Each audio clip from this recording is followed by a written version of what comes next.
Assalamualaikum warahmatullahi wabarakatuh. Di video kali ini saya akan menjelaskan tentang pembelahan sel secara meiosis.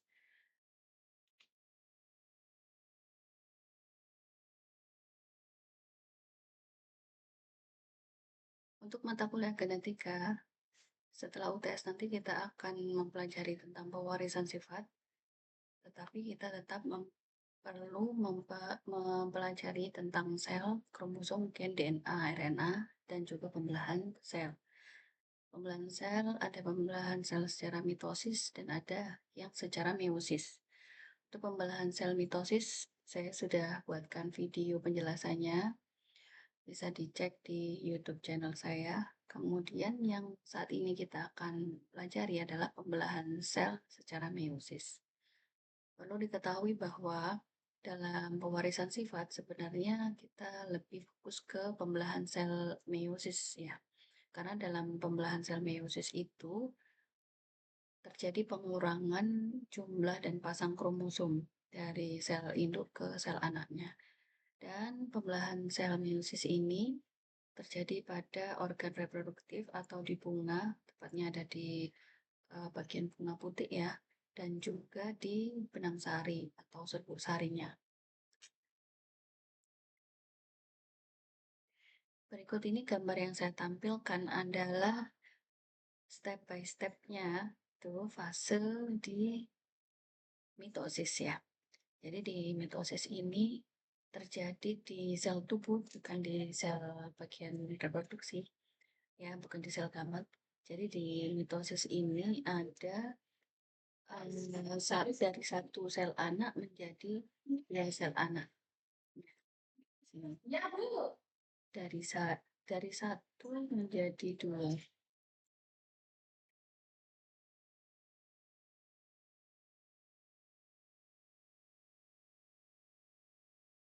Oke. Dari satu sel induk menjadi dua sel anak, dan di sini identik. Identik artinya jumlah dan pasangan kromosomnya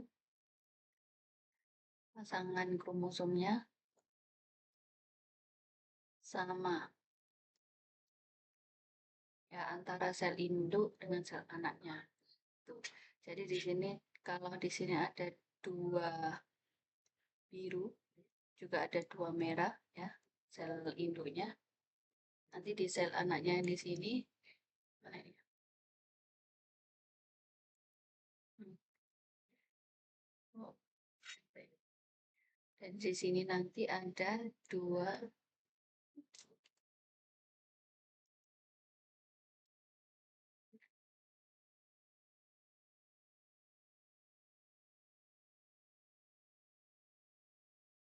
ada dua merah dan ada dua biru.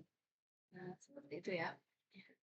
Nah, kemudian di sini hanya ada satu dan dua.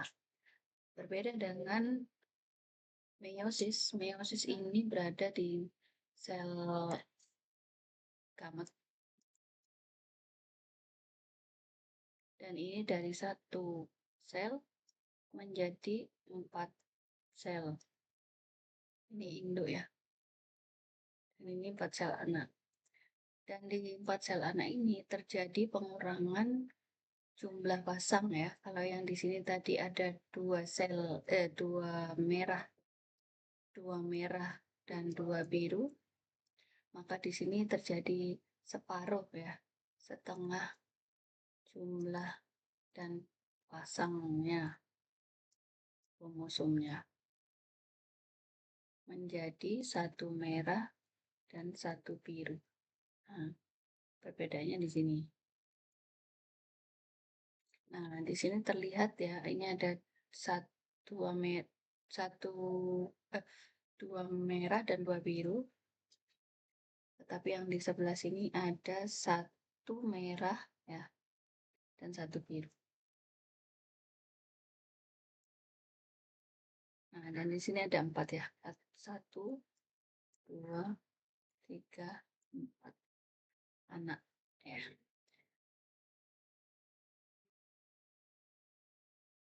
Dalam pembelahan meiosis ini ada dua tahap ya. Yang pertama adalah meiosis satu, disebut meiosis satu, dan yang kedua adalah fase meiosis 2. Nah, di meiosis satu ini sama sebenarnya ada profase, metafase, anafase, dan telofase. Ya. Sama seperti di pembelahan secara mitosis. Lalu di meiosis yang kedua pun juga sama, ada profase, metafase, anafase, dan telofase. Cuma di sini di meiosis satu itu nanti menghasilkan dua anak ya, dua sel anak maksudnya. Dari satu menjadi dua, kemudian dilanjutkan di meiosis kedua ini dari dua tadi menjadi empat, mengganda lagi ya masing-masing.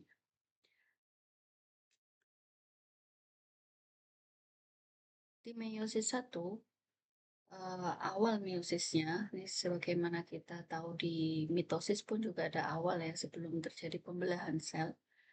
Nah ini DNA atau kromatinnya memendek ya menjadi kromosom sehingga strukturnya menjadi lebih tebal, dapat diamati di bawah mikroskop. Nah, kemudian di awal meiosis ini kita bisa melihat bahwa sel itu mulai menunjukkan ciri-ciri dia akan membelah, misalkan mulai memudar atau menghilang selaput inti selnya.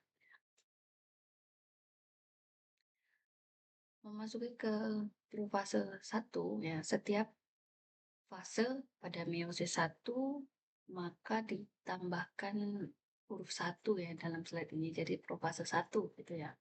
Berarti maksudnya ini terjadi pada tahap meiosis 1. Profase 1 di awal fase kromosom homolog berpasangan ini membentuk bivalen. Jadi di sini kita bisa lihat ada bivalen ini maksudnya adalah homolognya ya antara yang biru. Di sini ada biru, tapi yang ini panjang dan yang ini pendek. Itu juga yang di sini merahnya ini panjang dan ini merahnya yang pendek. Nah, ini kromosom homolog gitu. Kromosom homolog ini mendekat ya, sehingga disebut juga bivalen dalam profase 1 di bagian awal ini. Dan ini alel-alel karena ini homolog ya, jadi misalkan di sini ada alel A besar, di sini ada A kecilnya. Nah, ini akan berhadapan letaknya ya, karena dia eh, sejajar gitu ya, berdekatan. Nah, di profase 1 awal ini juga terbentuk dua sentriol. Nah, tadi di awal meiosisnya tadi masih satu, di sini sudah ada dua. Tuh. Dan ini sudah mulai bergerak ke kutub yang berseberangan. Akhir profase 1, di sini terlihat ada tetrat. Nah, ini istilah baru lagi, tadi bivalen, di sini tetrat ya. Tetrat ini artinya adalah bivalennya tadi yang mengganda, ya. Jadi bivalen yang berdekatan tadi, itu mengganda dan disebut dengan tetrat. Kenapa tetrat? Di sini tetra itu 4 ya. Nah, jadi tetrat ini artinya kromosom-kromosom homolog yang tadinya berpasangan itu mengganda, sama-sama mengganda sehingga kalau dihitung itu jumlahnya ada 4 gitu ya. 1, ya, 2, 3, 4 gitu. Nah, itu aja. Jadi maksudnya di sini perhitungannya jadi mengganda gitu. Nah, karena dia berdekatan, maka dia ada kemungkinan proses pindah silang atau crossing over. Maksudnya di sini karena alel itu juga berdekatan ya. Tadi misalkan di sini A besar, yang di sini A kecil ya. Yang di sini A kecil. Nah, ternyata miliknya yang merah ini, yang A kecil ini, tapi ada di sebelah sini misalkan ya, yang berdekatan dengan biru ini. Nah, ini akan pindah gitu. Ya, A kecilnya ini jadi ada di kakinya yang biru ini. Gitu. Padahal harusnya yang biru ini A besar, misalkan seperti itu. Jadi pada profase 1 di akhir itu terjadi proses pindah silang. Nah, di sini nanti apa sih proses pindah silang? Nanti kita akan bahas di video yang lain. Tapi intinya adalah proses pindah silang ini memungkinkan pertukaran genetik ya yang secara tidak sengaja gitu ya. Dan di sini juga terlihat membran inti selnya mulai menghilang ya, sudah mulai memudar. Lanjut kita ke metafase satu. Metafase satu ini tetrat-tetrat yang tadi sudah terbentuk itu berada di bidang ekuatorial.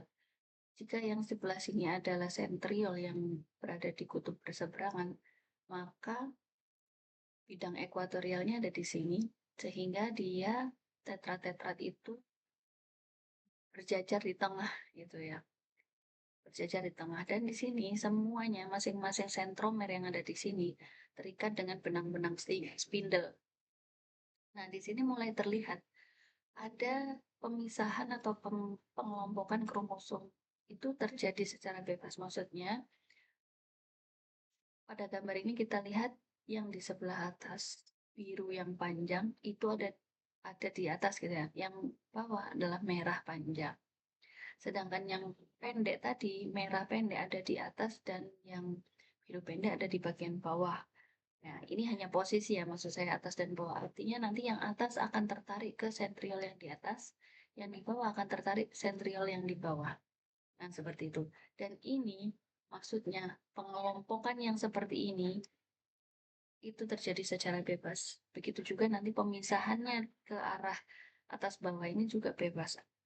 Apakah merah ini bisa bertukar posisi di sebelah atas dan yang biru bisa di bawah? Bisa saja. Jadi itu tidak ada aturan gitu ya, yang panjang harus, yang biru harus di atas. Nah, ini biru dan merah hanya sebagai simbol ya, bahwa ini adalah kromosom yang berbeda, tetapi dia homolog ya, atau dia apa alternatifnya, yang mengandung alternatif gennya gitu. Nah, begitu juga yang pendek ini sebenarnya kalau misalkan birunya ini sama-sama di atas bisa saja gitu, karena itu bebas. Misalkan yang di bawah ini kebetulan merah-merah semua itu bebas saja. Gitu. Jadi terjadi pemisahan dan pengelompokan kromosom homolog ini yang secara bebas ini adalah salah satu penjelasan hukum Mendel ya, di mana di sini disebut dengan pengelompokan secara bebas. Ya, segregasi ya di sini ya. Lanjut kita ke anafase satu. Nah, anafase ini ada awal ya. Ada anafase awal ya. Anafase satu ini setiap tetratnya tadi itu terpisah. Nah, ini mulai ditarik ini mulai ditarik ke atas ya. Dan yang merah ini tarik ke bawah. Begitu juga yang pendek. Nah, setiap bivalennya ya menjauhkan diri dari dan bergerak ke kutub yang berlawanan ya. Tadi ya. Dan pada tahap ini terjadi reduksi pengurangan. Nah, awalnya tadi kan ada dua biru, dua merah, dan dua biru. Nah, jika seperti ini konsepnya, maka di sebelah atas ini hanya akan ada satu merah dan satu biru. Jadi letak pengurangannya tadi ada di anafase satu awal ini ya. Dan ada satu biru. Nah, sudah. Yang ini merah yang besar, yang ini merah yang kecil ya, kecil, dan yang ini biru yang panjang, dan yang ini merahnya yang panjang, dan yang biru ini biru yang kecil, ya, yang atau pendek ya. Nah, seperti itu. Jadi ini sudah mulai berkurang. Induknya dua, merah dan dua biru, anak-anaknya nanti akan ada mengandung satu atau separuhnya, ya, satu merah dan satu biru. Pengurangan jumlah kromosom. Hingga pada anafase satu di akhir ya, tahap akhirnya mulai terbentuk membran sel dan ini akan menjadi dua bagian. Di sini kelihatan mulai cekung. Nah, itu tanda dari anafase ini akan segera berakhir. Dan di fase yang terakhir di meiosis 1 adalah telofase ya. Di sini mulai benar-benar terbentuk calon anak sel yang baru dan di sini benar-benar terlihat bahwa sudah berkurang ya Yang tadinya ada 2 biru dan 2 merah, di sini terlihat 1 biru dan 1 merah. Dan ini yang tadi disebutkan crossing over itu ditandai dengan ada garis merah yang harusnya di kaki biru ini adalah berwarna biru semua ya, tapi di sini terlihat ada merahnya. Begitu juga yang di bagian yang merah ini ada yang pindah ke situ ya, itu birunya gitu ya. Dan itu posisinya akan selalu akan tetap ya sesuai dengan lokus lokus gennya gitu. Terbentuk membran nukleus baru di sini nih, mulai terbentuk membran nukleus baru dan kemudian benang spindle-nya yang tadi yang untuk menarik bivalennya tadi sudah mulai menghilang.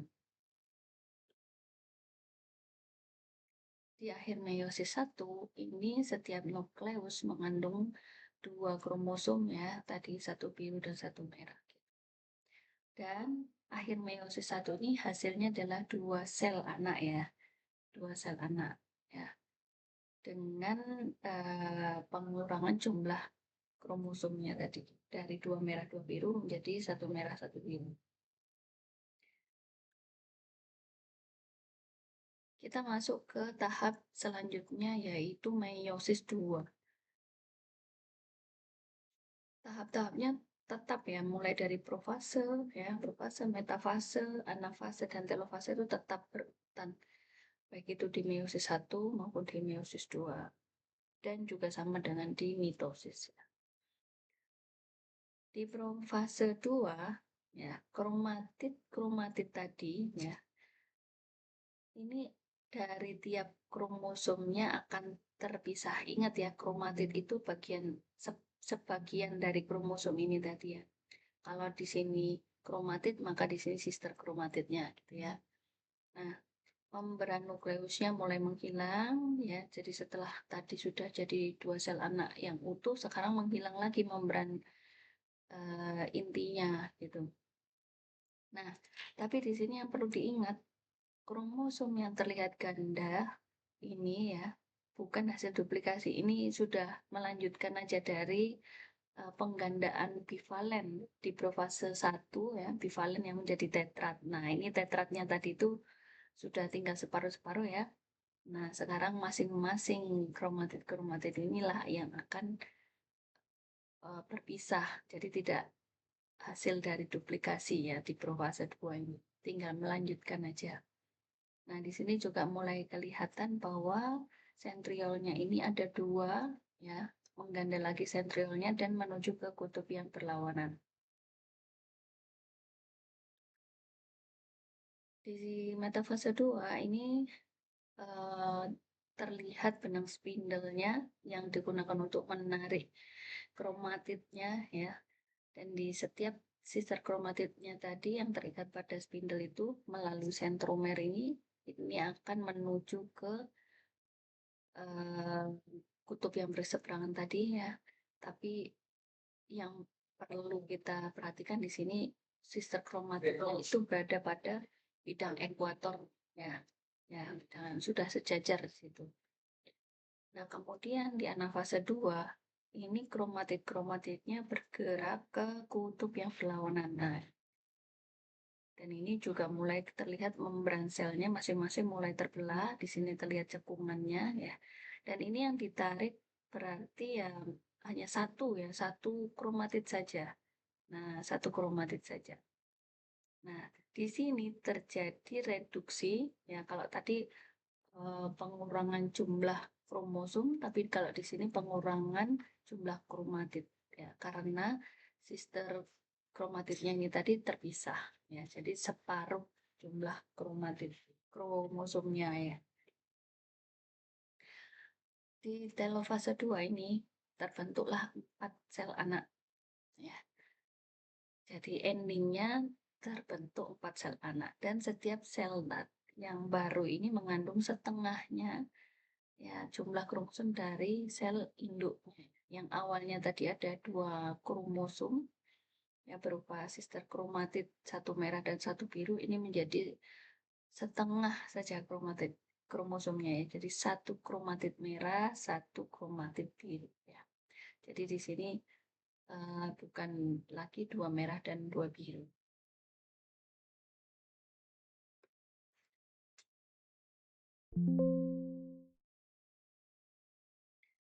Baik, begitu saja penjelasan untuk meiosis ya, pembelahan sel secara meiosis. Diskusi kita bisa lanjutkan lewat grup atau bisa tinggalkan pertanyaan di kolom komen. Terima kasih. Wassalamualaikum warahmatullahi wabarakatuh.